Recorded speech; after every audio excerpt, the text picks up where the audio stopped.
계속해서 구약 공부하도록 하겠습니다. 구약 연구 38번째 시간, 여호수아서는 6번째 시간 되겠습니다. 아이성 전투가 우리에게 주는 교훈이 크기 때문에 아이성에 대해서 2번 정도 살펴보는데요. 오늘은 여호수아서 8장을 다 펼쳐 놓으시기 바랍니다. 아이성 1차 공격에 실패한 이스라엘 백성들이 다시 하나님 앞에 회개하고 전제를 가다듬어서 2차 공격을 하는 그런 내용이 되겠습니다. 공격의 그 주된 내용은 하나님께서 주관하셔서 여호수아에게 다 가르쳐 주세요. 그 내용을 8장에서 기록하고 있고요. 이제 조금 줄여서 말씀드리면 하나님께서 여러 가지 다양한 방법으로 전쟁에 임하게 하시는데 그 가운데 하나가 바로 이 아이성 2차 공격이 되겠습니다. 그 내용을 먼저 살펴볼 때에 이 전투가 이제 정당한가, 그 방법적인 면을 말하는 거죠. 이런 방법으로 전쟁을 하는 것이 정당한가, 뭐 그렇게 이야기하는 사람들이 있는데 3절에서 6절 살펴보기를 원합니다. 우선 3절, 4절 다 같이 읽도록 하겠습니다. 이에 여호수아가 일어나서 군사와 함께 아이로 올라가려 하여 용사 3만 명을 뽑아 밤에 보내며 그들에게 명하여 가로되 너희는 성읍 뒤로 가서 성읍을 향하고 매복하되 그 성읍에 너무 멀리하지 말고 다 스스로 예비하라. 아멘. 지도를 한번 보시면요. 지도를 한번 보시겠습니다. 지도를 이렇게 와이드로 늘렸기 때문에 거리감은 좀 이렇게 맞지 않는 것 같습니다. 베델 보이시죠? 베델 저쪽에 베델 보고요. 또 이 아래쪽에 아이성 동그란데 아이성이 있습니다. 지금 3절 4절 내용은 하나님께서 여호수아에게 말씀하신 내용인데 그대로 시행하는 내용이 되겠습니다. 이스라엘 백성들 가운데 군사들이 밤중에 이 아이성 뒤쪽 편으로 가서 한 3만 명 정도 그렇게 매복을 하는 것입니다.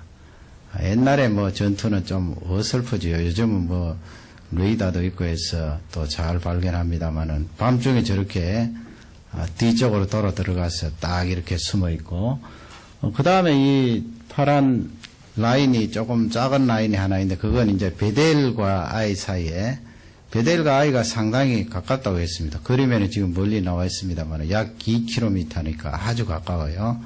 그 베델과 아이, 베델에 있는 군사들이 아이 쪽에 오지 못하도록 이제 저렇게 5,000명 정도는 베델과 아이 사이 저렇게 뒤쪽에 가서 진을 치고 있는 내용이 나와 있고요.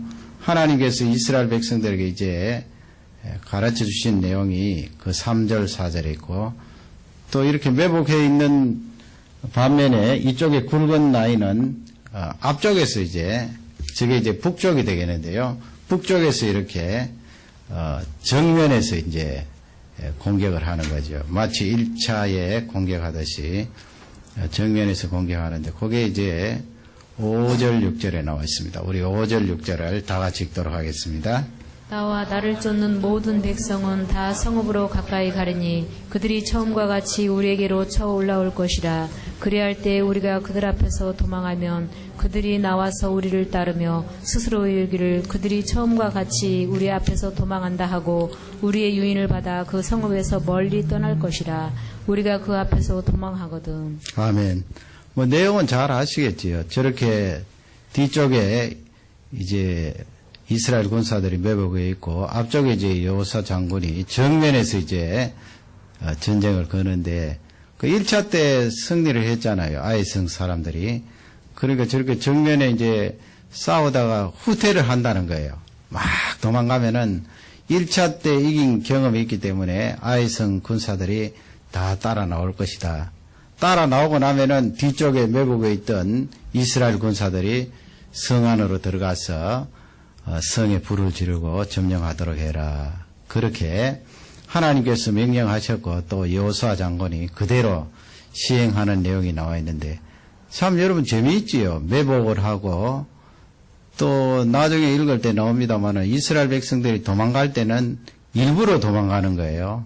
속여서 그렇게 도망가는데 어떤 사람은 하나님께서 치르시는 거룩한 전쟁을 왜 이렇게 속여서 승리를 쟁취하는가 그렇게 이야기하는 사람이 있는데 이스라엘 백성들은 하나님의 심판의 도구로 지금 쓰임을 받습니다. 하나님께서 여러 가지 방법으로 죄악 많은 땅에 심판을 내리시는데 특히 가나안 땅은 아브라함 때로부터 약속하신 땅이기 때문에 이스라엘 백성들에게 그 땅을 주실 때 그 땅에 있는 죄악이 관영한 백성들을 몰아내고 그 땅을 차지하도록 그렇게 하시는데 이스라엘 백성들이 지금 심판의 도구로 쓰임을 받는 거지요. 지금 아이 성이 12,000명 정도 사는 그런 작은 성읍입니다만은 그 견고한 요새예요. 해발 800m 되니까 실제적으로 공격하기가 쉬운 그런 성읍이 아니고요. 옛날 성읍은 또 이렇게 뺑 둘러싸서 또 성문을 굳게 닫아버리고 안쪽에서 준비한 물이라든지 양식을 가지고 버티면은 그 전쟁이 상당히 오래 가겠지요. 그리고 요즘처럼 뭐 폭탄이 있어서 안쪽으로 폭탄을 쏟아부으면 금방 끝나겠습니다만은 옛날에는 그것이 안 되니까 장기전으로 간단 말이에요. 오랜 기간 가니까 이스라엘 백성들에게는 지금 시급하잖아요. 빨리빨리 이 전쟁을 해서 가나안 땅을 점령하고 정착을 해야 되는데 이런 조그마한 성읍 하나 가지고 몇 년씩 끌어버리면 안 된단 말이에요. 그리고 그렇게 시간을 끌어버리면 옆에 있던 다른 족속들이 가만히 있지 않을 거예요. 그래서 하나님께서 이 내용들을 가르쳐 주시면서 전쟁에 빨리 승리할 수 있도록 그렇게 인도해 주신 내용이 되겠습니다. 한번 생각해 보시기 바랍니다. 우리가 이제 정당방위라 그러죠. 이런 경우는 우리가 한국 전쟁을 우리 부모님들이 다 경험하셨습니다만 그건 뭐 누구나 다 알다시피 북쪽에서 갑자기 그렇게 쳐들어왔잖아요. 전쟁이라는 것은 선전포고를 하고 우리가 이제 전쟁을 시작한다 그렇게 해서 이쪽에서도 어느 정도 준비를 하고 이제 전쟁을 해야 되는데 저 사람들이 그냥 아무런 그런 포고도 없이 주일날 쳐들어오는 바람에 큰 피해를 입고 아찔한 순간들이 많지 않았습니까? 지금 이 가나안 전쟁은 이미 선전포고를 다 한 거예요. 홍해 바다를 건너고 40년 광야 생활을 하고 또 요단 동편에서 아모리 족속 두 왕들을 쳐서 파하고 또 요단강을 건너고 그리고 그 속에는 하나님께서 아브라함에게 말씀하셨던 그 내용들 이스라엘 백성들에게 가나안 땅을 준다. 그런 내용들이 이 아모리 족속이나 가나안 칠족속들이 다 알 수 있도록 그렇게 소문이 편만하게 퍼져 있는 거예요. 이런 상황에서 이제 1차 전쟁은 이스라엘 백성들이 패했습니다. 그 1차 전쟁은 잘 아시는 대로 매복하지 않고 정면에서 이제 승부를 걸었는데 보기 좋게 패했지요. 하나님 앞에 죄를 범하고 또 이스라엘 백성들이 자만하여서 패했습니다. 이제는 2차 공격이기 때문에 이 매복하는 것은 정당한 전술이에요. 그래서 하나님께서 이스라엘 백성들에게 이것을 가르쳐주고 빠른 시일 내에 아이성을 점령할 수 있도록 그렇게 인도해 주신 것입니다. 비겁한 것이 아니고요. 정당한 전쟁입니다. 우리가 한국 전쟁 때 거의 남한 다 빼앗기게 되었잖아요. 그런 상황에서 이제 이 메가드 장군이 인천 상륙 작전을 해서 허리를 잘랐잖아요.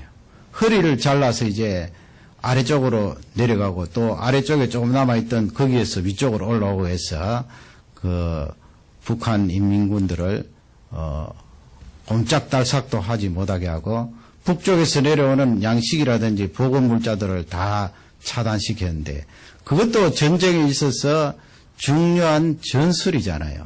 그 하나님께서 그런 지혜를 장군들에게 허락하셔서 한국을 살려주신 것입니다. 그러므로 이 아이성 전투는 조금 더 이상하게 생각할 필요가 없어요. 이미 1차 전쟁이 지나고 2차 공격에 들어왔기 때문에 하나님께서 그 정당성을 인정하고 이렇게 여호수아 장군에게 말씀을 하셨던 것입니다. 승리를 했지요. 그러면 이제 여러분 그 내용을 생각하면서 그래도 조금 이렇게 해석이 안 가는 부분이 있잖아요. 왜 하나님께서 그렇게 매복을 시키고 또 앞쪽에 속여서 도망가게 하고 마치 삼국지에 나오는 그런 전술을 사용하셨는가. 참 재미있죠, 여러분. 그 중요한 내용은 하나님께서 전쟁뿐만 아니고 우리 인류 역사라든지 개개인에게 다양한 방법으로 역사하시고 리드하신다는 그것을 우리에게 잘 알려주고 있습니다. 오늘 이 공부를 통하여서 나 자신 개인에게도 그것을 적용해보고 더욱더 믿음을 가지시기 바랍니다. 13절, 14절 다 같이 읽도록 하겠습니다.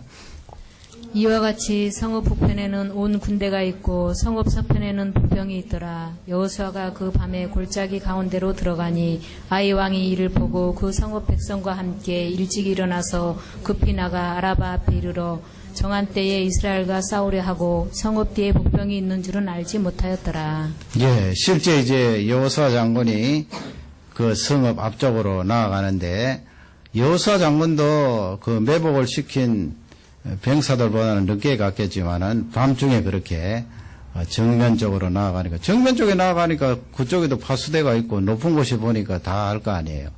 그러니까 아이 쪽에 있던 왕과 군사들이 아침에 일찍 일어나서 이스라엘 백성들과 맞붙어 싸우게 되는데 뒤쪽에 숨어 있는 매복에 있는 이스라엘 군사는 전혀 모른 거예요. 그 상황에서 이제 이스라엘 백성들과 싸우게 되는데 15절 말씀에도 보면 거기 거짓으로 이스라엘 백성들이 도망가는 군사들이 도망가는 내용이 나와 있습니다. 우리 15절 16절 다 같이 읽도록 하겠습니다. 여호수아와 온 이스라엘이 그들 앞에서 거짓해하여 광야길로 도망하매 그 성 모든 백성이 그들을 따르려고 모여서 여호수를 따르며 유인함을 입어 성을 멀리 떠나니. 그러니 뭐 이미 짜고 이스라엘 백성들이 도망하니까 아이성 사람들은 얼마나 좋겠어요. 왜냐하면 1차 때 경험이 있잖아요. 1차 때 이긴 그 경험으로 야, 또 우리가 이겼구나. 끝까지 따라가자 해서 성 안에 있던 사람들이 다 빠져나와서 물론 군사들이겠죠. 빠져나와서 이스라엘 군사들을 이제 추격하는 내용이 거기 실려 있습니다. 그러면 17절 또 다 같이 읽도록 하겠습니다. 아이와 베델의 이스라엘을 따라가지 아니한 자가 하나도 없으며 성문을 열어놓고 이스라엘을 따랐더라. 아멘. 다 따라 나왔어요. 그러니 뭐 지금 하나님께서 가르쳐 주신 이 전술대로 착착 이제 들어맞게 되는데 여기서 우리가 이제 조금 더 살펴볼 것은 하나님께서 이렇게 다양한 방법으로 전쟁을 하게 하시잖아요. 완전히 다 달라요. 지금 뭐 나중에 10장 넘어가고 쭉 나가면 또 거기도 내용이 다르고요. 물론 뭐 가나안 전쟁사 다 여호수아서에 기록된 것은 아닙니다만은 각기 그 특색도 다르고 전쟁하는 내용도 달라요. 그러니 우리 하나님께서 얼마나 재미있으신 분인지 그것을 알려주고 있습니다. 여리고 성만 해도 한번 생각해 보시기 바랍니다. 그 이스라엘 백성들이 7일 동안 매일 돌다가 마지막 날 7번 돌 때 여리고 성이 다 무너졌잖아요.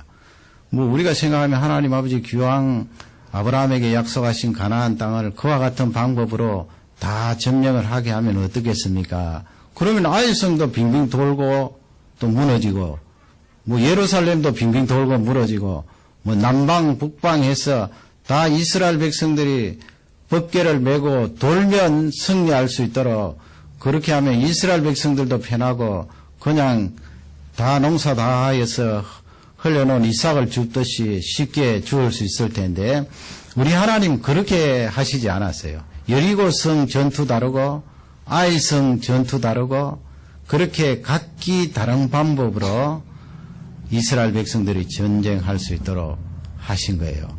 이 가나안 정복에만 그런 것이 아니고 하나님께서 우주 만물을 만드신 자체가 다양하게 그렇게 얼마나 여러분 조화롭습니까?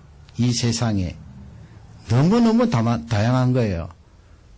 저는 그 색깔 있잖아요. 컬러. 이 색채를 봐도 빨간색이 있고 노란색이 있고 파란색이 있고 하얀색이 있고 하얀색만 있는 것이 아니고 검정색이 있고 얼마나 하나님께서 다양하게 만드셨어요. 그리고 이 염색체를 하나님께서 만드셔서 우리 인종도 얼마나 다양합니까? 뭐 창조 과학자들이 연구해 놓은 거 보니까 아담도 뭐 백인도 아니고 황인도 아니고 거기에 약간 브라운 색깔이 있는 그런 피부를 가진 아담이라고 그렇게 사진을 본 적이 있는데 우리 하나님께서 너무 다양하게 우리 인종도 구별하시고 만드시고 사실 뭐 흑인도 있고 황인도 있고 백인도 있고 홍인도 있고 얼마나 여러분 다양합니까? 또 뭐 키 안 크는 청소년 청년들은 내가 키 좀 컸으면 좋겠다 싶을지 모르지만은 그것도 어쩌면 하나님의 섭리예요. 여러분 다 키가 똑같이 크면 어떻게 되겠어요? 키 작은 사람도 있고 큰 사람도 있고 또 결혼할 때는 키 작은 사람은 큰 사람 만나기를 원하고 키 큰 사람은 키 작은 사람 만나기를 원하고 다 그렇게 다양한 방법으로 조화를 이루어서 이 세상이 돌아가도록 그렇게 하신 것입니다. 그리고 보세요.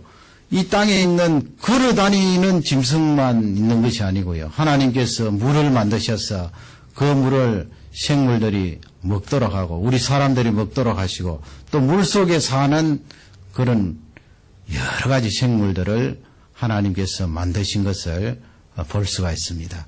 하나님은 참 다양하게 우리를 이끌어 나가시고 다양하게 이 우주 만물을 창조해 주셨습니다. 하늘에도 보세요. 큰 별이 있고 작은 별이 있고 별 가운데는 직접 빛을 내는 별이 있고 또 빛을 받아서 반사하는 별이 있고 불덩어리가 있고 차가운 것이 있고 얼마나 아름다워요. 뭐 요즘은 이 문명이 발달되어서 그 은하계 같은 거 다 이렇게 사진으로 볼 수가 있지 않습니까? 멀리서 찍은 사진도 그렇게 아름다운데 얼마나 우리 하나님께서 아름답게 다양하게 만드셨다 하는 것을 볼 수가 있습니다. 그렇게 보면 우리의 삶도 이미 하나님께서 우리를 구원해 주시고 살려주셨는데 이 행복도요. 사람마다 느끼는 차이가 다 다르고 사실 그렇잖아요. 또 그 행복을 느낄 때 그 안에 들어있는 색채도 다른 것 같아요. 환경이 뭐 어떠하든 그 사람의 신체가 어떠하든 지금 여건이 어떠하든 그것에 관계없이 하나님 의지하고 하나님 주시는 성령의 능력으로 자기가 행복을 누리고 기쁨을 누릴 때 그 색깔도 다르고 농도도 다르고요. 어떤 사람은 이런 영역에서 행복을 느끼고 저런 사람은 저런 일을 하면서 행복을 느끼고 그래서 나와 똑같은 사람은 없다 그렇게 생각하면 됩니다. 이 세상에 곤충도 다 종류대로 만들었고요. 원래 그렇게 만들었어요. 뭐 진화론자들이 말하는 것처럼 점점 변화해서 그것이 지금 생기게 됐다. 그게 아니고 원래 그래. 원래 하나님께서 그런 모양으로 만드시고 원래 사람으로 만드시고 원래 사과로 만드시고 원래 배로 만드시고 그렇게 만들어서 다양성 속에 하나님의 그 능력을 드러내고 다양성 속에 그 방법들을 체험할 수 있도록 은혜를 다해 주신 줄 확신합니다. 그러면 나라는 이 존재도 지금 이 21세기를 살아가는데 70억에 가까운 인구 속에 나라는 이 존재도 똑같은 존재가 없잖아요. 어디 똑같은 존재가 있습니까? 뭐가 하나 달라도 다르고요. 음성이 달라도 다르고 다 다르거든요. 그건 나에게 주시는 메시지가 뭐예요? 이렇게 70억이지만 70억 가운데 나를 그렇게 특별하게 하나님께서 만드시고 지으신 것은 나를 그런 다양성 속에 사용하시겠다는 거지요. 다른 사람하고는 다르게. 그래서 감정을 들어보면 어떤 분은 간정 듣다가 시험 드는 분이 있어요. 왜냐하면 어떤 A라는 분이 간정을 이렇게 하는데 그분이 금식도 7일하고 그 어떤 A라는 문제를 놓고 간절히 기도했더니 하나님께서 7일 금식 끝나자마자 응답해 주셔서 이런 문제가 풀렸습니다. A가 해결됐습니다. 그렇게 말하는데 간정을 듣는 나는 비슷한 상황에서 비슷한 날짜로 금식을 했는데 응답이 안 될 때가 있거든요. 하나님께서 어떻게 똑같이 그렇게 다 응답을 해주세요. 그러면 내가 그 간정을 듣고 나서 도리어 마음이 상하고 은혜 받은 내가 하나님을 향하여서 원망할 때가 있어요. 하나님, 저 사람 저렇게 잘 들어주셨는데 나는 왜 비슷한 상황에서 또 같은 농도로 하나님 앞에 기도했는데 왜 안 들어주십니까? 그건 하나님께서 다양한 방법으로 나에게 응답해 주시고 다양한 시간을 통하여서 나에게 더 좋은 것도 주시고 더 아름다운 것도 채워주신다는 하나님의 그 다양한 역사와 능력을 우리에게 잘 알려주고 있습니다. 각자 달라요. 다 달라요. 저 사람은 그런 영역에서 그렇게 쓰임받지만은 나는 다른 영역에서 또 심하게 하나님 앞에 부름을 받아서 쓰임을 받을 수 있거든요. 그러므로 내가 어떤 옆에 있는 그 사람 귀하게 쓰임받는 사람 보고 열등의식 느낄 필요도 없고 비교할 필요도 없어요. 감정을 들을 때는 중요한 원리가 있거든요. 그분이 그렇게 쓰임받는 것은 원리가 있잖아요. 하나님을 놓지 않았다. 늘 기도를 앞세웠다. 예배를 중요하게 생각했다. 하나님 말씀을 가까이 했다. 그런 원리만 붙들면 되고요. 그분 속에 실제적으로 삶 속에 또 어떤 기적이 드러난 것은 현상적으로 드러난 것은 나와 다를 수가 있어요. 시간도 다를 수 있고요. 그것을 꼭 기억하시기 바랍니다. 이 밤에 우리가 하나님 아버지 나 자신을 이 세상에 보내주셨는데 이 다양한 쓰임 속에서 반드시 나를 쓰실 줄 확신합니다. 그렇게 확신하시기 바랍니다. 세상 사람들은 뭐 교육학적으로 그렇게 이야기하잖아요.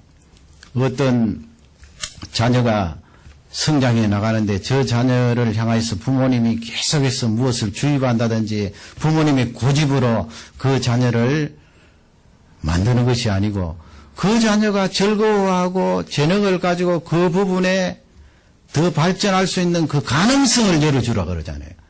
그게 우리 성경 말씀으로 바꾸면 하나님께서 다양한 사람들 속에 나를 보내주신 것은 분명히 나를 그 다양성 속에 쓰시겠다는 그런 귀한 의미가 있는 거예요. 그것을 꼭 잊지 마시기 바랍니다. 아인슈타인 같은 분도 그 초등학교 때 선생님이 생활기록부에 그렇게 적어 놓았다고 그러잖아요. 이 학생은 공부로서는 성공할 수 있는 가능성이 희박한 것 같다. 그 선생님이 크게 잘못 본 거지요. 어떻게 어린 학생 그 짧은 기간만 보고 그렇게 평가를 할 수가 있나요? 아니에요. 하나님께서 그 사람을 이 세상에 보내실 때는 그런 영역에서 쓰기 위하여 이 세상에 보내주신 거 아니에요.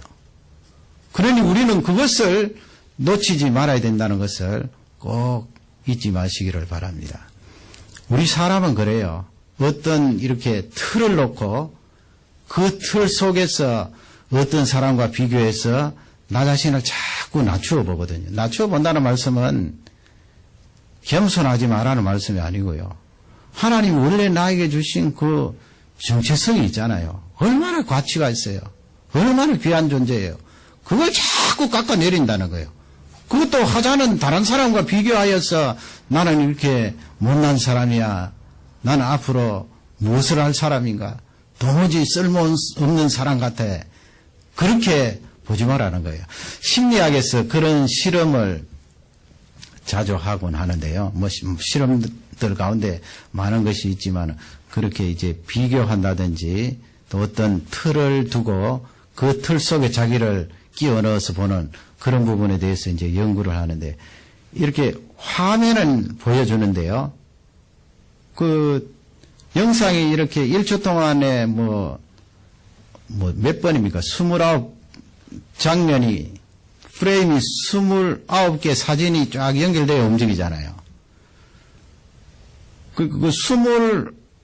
1초 동안에 29개가 지나가야 이제 동영상이 되어서 움직이는데, 그 가운데 29개 가운데 한두 개만 딱 지나가도록 하는 거예요. 그게 1초 동안에 한두 개가 한 프레임 내지 두 프레임 지나가니까 볼 수가 없는 거예요. 사람 눈으로서는. 그게 자꾸 이어져서 29개 화면이 들어와야 사람이 1초 동안이라도 볼 수 있는데 쫙 그냥 지나가는 거예요. 그 뭘 보여주는가 하면 그 프레임 속에 어린아이를 딱 보여줘요. 그런데 실제적으로 못 본 거예요. 싹 지나가기는 지나갔는데 못 본 거예요. 어린아이를. 그리고 나서 이제 실험을 하는데 되게 그렇게 이제 당신의 나이에 대해서 어떻게 생각합니까? 그렇게 보여주고 이렇게 물으면 나 너무 늙은 것 같아요. 그렇게 대답한다는 거예요. 그 실제 실험이니까요. 그 다음에 29개 프레임 가운데 한두 개를 싹 보여주는데 아인슈타인 사진을 딱 보여주는 거예요. 아인슈타인 사진 다 알잖아요. 싹 보여주는데 우리 육안으로는 못 봤는데 싹 그냥 지나가는데 그 다음에 당신의 머리라든지 IQ라든지 당신의 능력에 대해서 어떻게 생각합니까? 물으면 나는 참 바보 같은 사람 같아요. 모조리 같아요. 나는 실력이 없는 사람이에요. 그러니 여러분 우리가 육안으로 그냥 보지도 않았는데 싹 지나가는데도 그 정도인데 내가 어떤 틀 속에 나를 집어넣고 하나님이 원래 주신 것은 그게 아닌데요. 값어치 있고 귀하고 하나님이 이런 다양한 그런 쓰임 속에 내 한 사람을 거기에 집어넣으셨는데 틀 속에 내가 만든 틀 속에 나를 집어넣고 나는 몹쓸 사람이야. 나는 능력 없는 사람이야. 나는 머리 나쁜 사람이야. 나는 아무것도 못해. 그러면 어떻게 되겠어요? 그냥 그림 옳게 못 본 것도 그렇게 되는데 그렇게 틀 속에 자기를 집어넣고 자기 자신을 그렇게 표현하고 생각해버리면 하나님께서 다양한 그 쓰임 속에 나를 쓰시려고 하는데 어떻게 나를 쓰시겠습니까? 그러므로 이 밤에 기대를 하세요. 나 자신에 대해서 기대를 하는데 사실은 여러분 나 자신에 대해서 뭐 기대할 게 뭐가 있나요? 죄덩어리고 마음먹으면 잘 포기하고 의지력도 하고 다 마찬가지예요. 우리 다 마찬가지예요. 뭘 기대하는가 하면 이 다양한 사람들 속에 하나님의 일, 하나님께서 원하시는 그 영역도 얼마나 다양해요. 그 다양한 영역 속에 반드시 하나님께서 나에게 하나의 귀한 일을 시킬 것이다. 사용하실 것이다. 그것을 꼭 잊지 마시고 하나님의 그 쓰심을 기대하는 귀한 종들이 되시기를 주님의 이름으로 축원합니다. 가나안 정복을 다 그렇게 여리고 성처럼 무너뜨리지 않았어요. 이런 재미있는 방법으로 매복을 시키고 앞쪽에서 후퇴도 시키고 안으로 들어가서 불도 지르게 하고 이런 다양한 방법으로 이스라엘 백성들에게 승리를 안겨주시고 우리에게 주시는 귀한 교훈. 우리 하나님 너무 능력이 많으신 분, 선하신 분, 그분이 다양성 속에 나를 사용하시겠구나 기대하는 그런 인생이 되시기를 바랍니다. 마지막 이제 살펴볼 것은 하나님의 하시는 일은 선을 이루신다는 거예요. 선을 이루신다는 말을 우리 그냥 한국 속담도 아니죠. 그런 말 가끔 사용하잖아요. 두 마리 토끼 다 잡을 수 있다. 두 마리 토끼를 어떻게 다 잡을 수가 있어요? 그 좋은 의미로 그런 거예요. 두 마리 토끼를 다 잡을 수. 나쁜 것도 잡고 좋은 것도 잡고 그게 아니고요. 좋은 의미에서 두 마리 다 좋은 의미인데 다 잡을 수 있다는 거예요. 그게 이제 18절에서 20절 사이 생각해 볼 수가 있는데요. 먼저 19절, 20절 다 같이 읽도록 하겠습니다. 그 손을 드는 순간에 복병이 그 처소에서 급히 일어나 성읍에 달려 들어가서 점령하고 곧 성읍에 불을 놓았더라. 아이 사람이 뒤를 돌아본즉 그 성읍의 연기가 하늘에 닿은 것이 보이니 이 길로도 저 길로도 도망할 수 없이 되었고 광야로 도망하던 이스라엘 백성은 그 따르던 자에게로 돌이켰더라. 예, 큰일 났죠, 뭐. 이스라엘 백성들이 막 도망하니까 아이성 군사들이 조하면서 따라오는데 한참 따라가다가 뒤를 보니까 아이성에 불이 붙은 거예요. 연기가, 강한 연기가 팍 타오니까 얼마나 놀라겠어요. 옛날입니다, 여러분. 지금도 놀랄 텐데 옛날에 자기들이 살고 있던 그 높은 산에 있는 그렇게 불타오르고 있으니까 전쟁할 용기가 나겠어요. 벌써 진 거예요, 놀라서. 질 거 아니에요. 그러니 앞쪽에 후퇴했던 이스라엘 군사도 돌아서서 치고 또 성 안에 들어갔던 이스라엘 군사들은 불을 지르고 또 3만 명이나 서편 뒤쪽에 있었던 군사들이 내려와서 양쪽에서 이제 포위를 해서 아이성 사람들을 멸절시키는 그 내용을 지금 성경은 기록을 하고 있습니다. 이 내용을 보면서 여러분 결국은 이스라엘 백성들이 승리를 했잖아요. 1차 때 실패한 그 내용이 승리를 안겨준 거예요. 따지고 보면. 1차 때 실패하지 않았으면은 물론 뭐 우리가 지금 2차 때 공격처럼 하나님께서 전술 전략을 가르쳐 주셔서 단번에 무너뜨릴 수 있지만은 이미 지나온 그 1차 공격을 생각해 보세요. 1차 때처럼 그렇게 강력하게 아이성을 공격하면 많은 사람들이 사실은 희생됐을 거예요.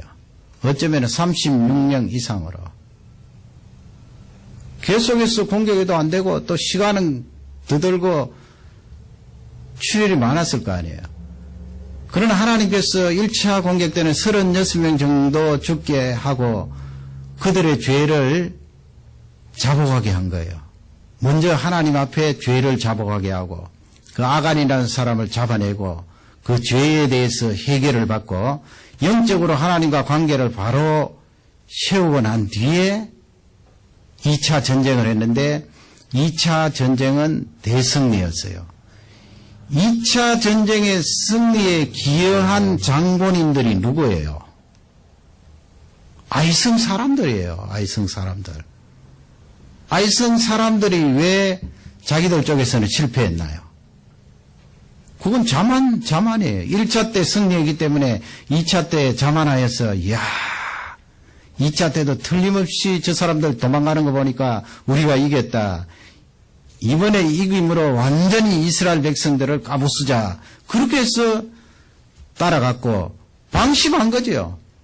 왜 그래 군사들이 그들을 따라가면서 성 안에 군사를 두지 않았나요? 성 안에 군사를 두었더라면 또 문제가 달라질 텐데 성 안에 있는 군사들까지 다 빠져나가니까 이스라엘 백성들이 수월하게 아이성을 점령할 수 있게 된 거예요. 그러니 이스라엘 백성들 쪽에 와서는 토끼 2마리 다 잡은 거예요. 첫 번째 토끼가 뭐예요? 하나님 앞에 잘못하여서 범죄한 그것을 해결받았잖아요. 용서함 받았잖아요. 하나님과의 관계가 똑바르게 바로 된 상태에서 전쟁을 할 수 있게 되었고 두 번째 토끼는 뭐예요? 아이성을 멸망시킬 수 있었잖아요. 승리했잖아요. 그러니 하나님께서 우리에게 주시는 것은 결국은 선을 이루시는 거예요. 물론 여러분 우리가 뭐 그렇다고 하나님이 선을 이루시기 때문에 죄까지라도 지어라. 그건 논리적으로 맞지 않는 거고요. 아무리 사단이 활개를 치고 아무리 죄악 많은 인생들이 하나님을 거스리고 엉뚱한 길로 가도 하나님은 그것을 싹 바꾸세요. 바꾸셔서 결국 결과는 선하게 아름다운 것으로 이루어진다는 것을 볼 수가 있습니다. 그 과정에서 하나님께 반역하고 등돌이는 존재들은 심판하시겠지요.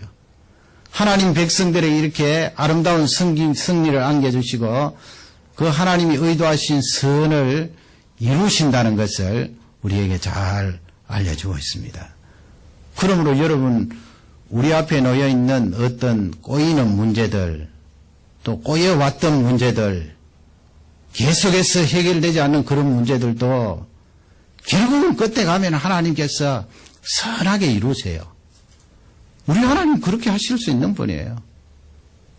토끼 2마리 다 잡도록 하신 거예요. 이스라엘 백성들 하나님 앞에 바로 서게 하고, 또 아이성 이길 수 있도록 하시고, 얼마나 좋으신 하나님이에요. 18절 말씀에 가면은 하나님께서 그 전쟁을 하는데 깊이 개입에 계신다 하는 것을 알 수가 있는데요.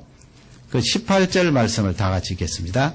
여호와께서 여호수아에게 이르시되 내 손에 잡은 단창을 들어 아이를 가리키라. 내가 이 성읍을 내 손에 주리라. 여호수아가 그 손에 잡은 단창을 들어 성읍을 가리키니. 하나님 그 전쟁 중에 개입하셔서 이제 아이성 군사들이 막 추격을 하고 이스라엘 군사들은 도망을 가는데 하나님께서 그 와중에 여호수아를 향하여서 너 칼을 빼어서 아이성을 향하여서 들으라. 그게 정확한 시기예요. 정확한. 여러분 그렇게 칼을 드니까 뒤쪽에 매복에 있던 군사들이 와 나와서 열린 아이성 안으로 들어와서 불을 지르고 그 승리를 거둘 수 있게 되었잖아요. 그 시기가 굉장히 중요하거든요. 요즘 전쟁 같으면은 뭐 컴퓨터를 가지고 시간 딱 측정해서 정확하게 그렇게 우리가 이 정도 빠져나갈 때 뒤쪽에서 들어가고 그렇게 계산하면 되겠지만 옛날 전쟁은 그냥 숫자 헤아리는 것도 아니에요. 대충 눈으로 보고 하는 전쟁인데 그 시기가 얼마나 중요해요. 만약에 여호수아 장군이 그냥 하나님 도움 없이 대충 짐작으로 칼을 쓱 내어 밀었는데 너무 일찍 내어 밀었다면 아이성 사람들이 다시 뒤로 갈 수 있잖아요. 뒤로 가서 성 안으로 확 들어가 버리면 또 어렵게 된다고요. 또 여호수아 장군이 너무 시간을 지체해서 많이 시간 지난 뒤에 이렇게 칼을 들다가는 이스라엘 군사들이 많이 상할 거예요. 그건 우리가 충분히 예측할 수 있는 내용이에요. 그러나 하나님께서 거기에 개입을 하셔서 정확한 시기에 칼을 들게 하셔서 아이성 안에 이스라엘 군사들이 들어가게 하고 그 시기를 통하여 반전이 되어서 이스라엘 백성들이 승리할 수 있도록 은혜를 다해 주신 것입니다. 하나님께서 이렇게 선한 일들을 이루실 때에 정확한 때에 그 일들을 지정해 주시고 이루신다는 말씀이 되겠습니다. 때가 중요하죠. 때가 중요해요. 우리에게도 마찬가지입니다. 우리는 그 때를 언제인지 잘 알지 못하지만 하나님은 너무나 잘 아셔요. 그러니 그 정확한 때에 칼을 들게 하시고 승리할 수 있도록 은혜를 더해 주시는 줄 확신합니다. 시편 102편 13절 우리 말씀을 마치면서 다 같이 한번 읽도록 하겠습니다. 시온 이스라엘 백성들을 향하여서 하나님이 그 지금 본문 내용하고 연결이 되는 내용이에요.